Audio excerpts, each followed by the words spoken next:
हम ये जो माओवाद है, ये जो लेफ्टिस्ट वामपंथी टेररिज्म है, इसकी जड़ें जो है देश से उखाड़ फेंकेंगे। और आज इस सभा के द्वारा, इसके माध्यम से मैं हमारे गृह मंत्री जी को, हमारी सरकार को बहुत बहुत शुभकामनाएं देती हूँ। ये संकल्प सिद्ध करने के लिए उनकी बहुत सराहना करती हूँ।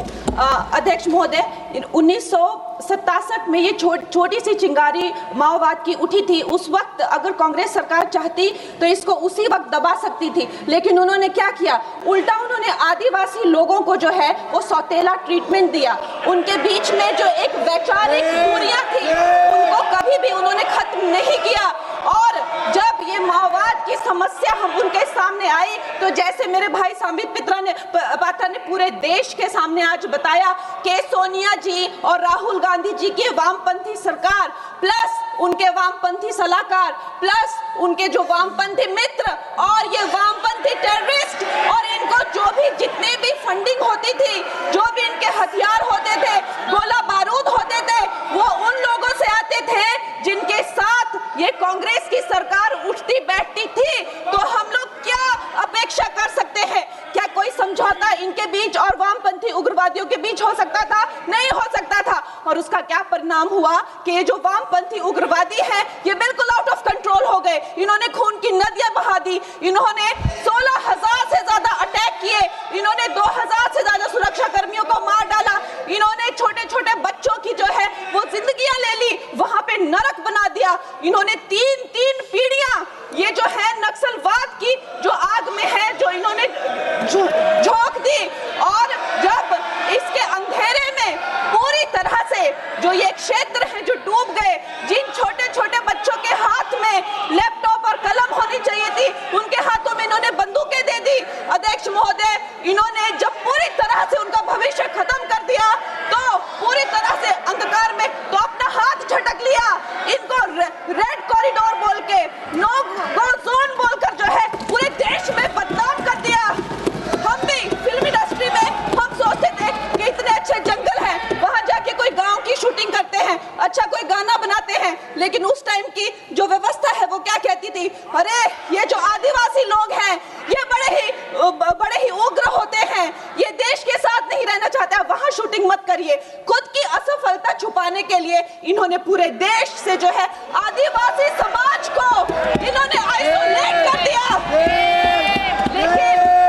लेकिन हमारे प्रधानमंत्री श्री नरेंद्र मोदी जी कहते हैं कि रात चाहे कितनी भी लंबी हो, वो रात ही है, सवेरा होना निश्चित है। और 2014 में जब प्रधानमंत्री जी की सरकार आई और आज हम देखते हैं कि उन्होंने एक आदिवासी महिला को जो है वो राष्ट्रपति बनाया, उन्होंने हमारे सुरक्षा बलों को जो है वो सशक्त किया, और उनको सशक्त करने के बाद उन्होंने वो रेड कॉरिडोर, वो भयानक नो गो जोन को जो है वापस लिया, वहां पे संविधान स्थापित किया। अध्यक्ष महोदय, मैं एक नई सांसद हूँ, मुझे 2 मिनट दीजिए। और खैर प्रधानमंत्री जी ने क्या विकास किया वहां पर, चाहे वो घर बनवाए हो, चाहे वो नल लगवाए हो, चाहे वो 70 लाख महिलाओं को 1,000 की मदद की हो, 21 किश्तों में 13,000 करोड़ दिए हो, या वहां पर जो है जितने भी काम किए हो, वो मैं अगर शुरू कर दूं तो आज दिन से रात और रात से फिर दिन हो जाए, तो उसमें मैं नहीं जाऊंगी। लेकिन मैं ये जरूर कहूंगी कि जो वहां पे डिजिटल पेमेंट्स हुई हैं,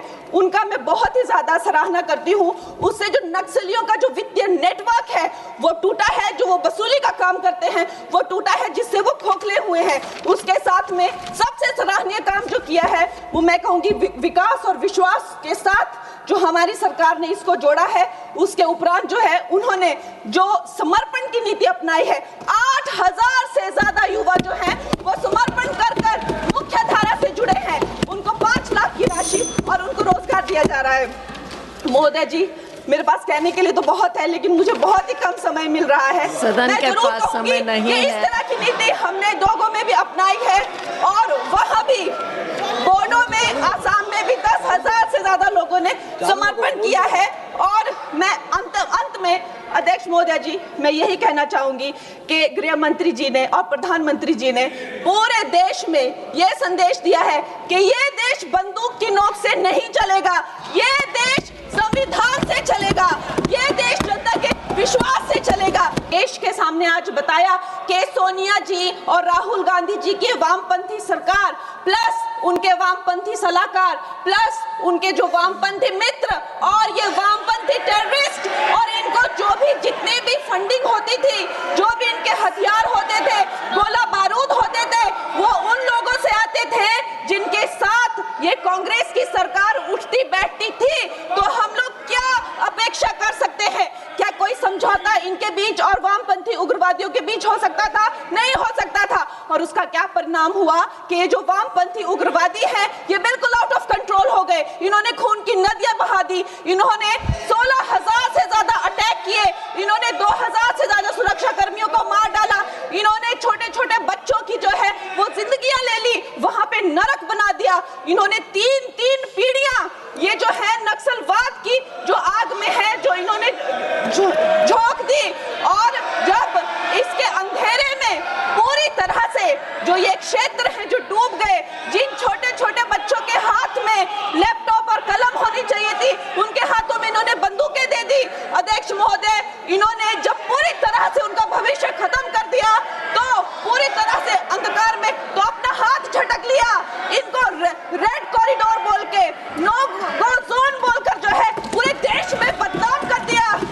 हम भी फिल्म इंडस्ट्री में हम सोचते थे कि इतने अच्छे जंगल हैं, वहां जाके कोई गांव की शूटिंग करते हैं, अच्छा कोई गाना बनाते हैं, लेकिन उस टाइम की जो व्यवस्था है वो क्या कहती थी? अरे ये जो आदिवासी लोग हैं ये बड़े ही उग्र होते हैं, ये देश के साथ नहीं रहना चाहता, वहां शूटिंग मत करिए। खुद की असफलता छुपाने के लिए इन्होंने पूरे देश से जो है आदिवासी समाज को इन्होंने आइसोलेट कर दिया। लेकिन हमारे प्रधानमंत्री श्री नरेंद्र मोदी जी कहते हैं कि रात चाहे कितनी भी लंबी हो वो रात ही है, सवेरा होना निश्चित है।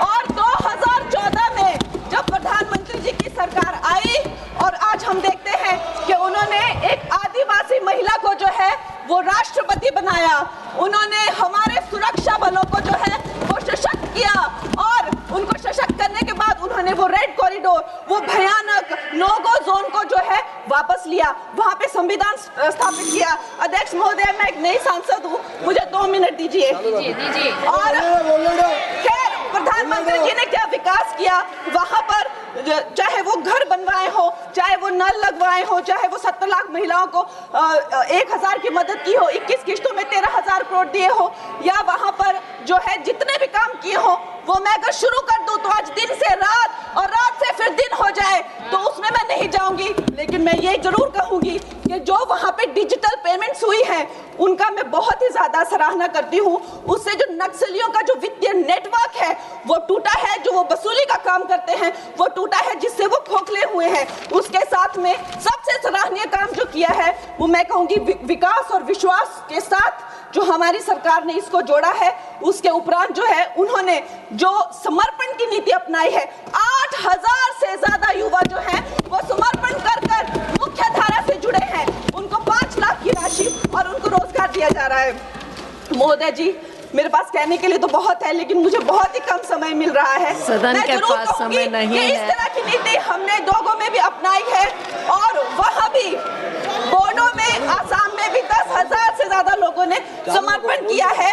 और मैं अंत में अध्यक्ष महोदय जी, मैं यही कहना चाहूंगी कि गृह मंत्री जी ने और प्रधानमंत्री जी ने पूरे देश में यह संदेश दिया है कि ये देश बंदूक की नोक से नहीं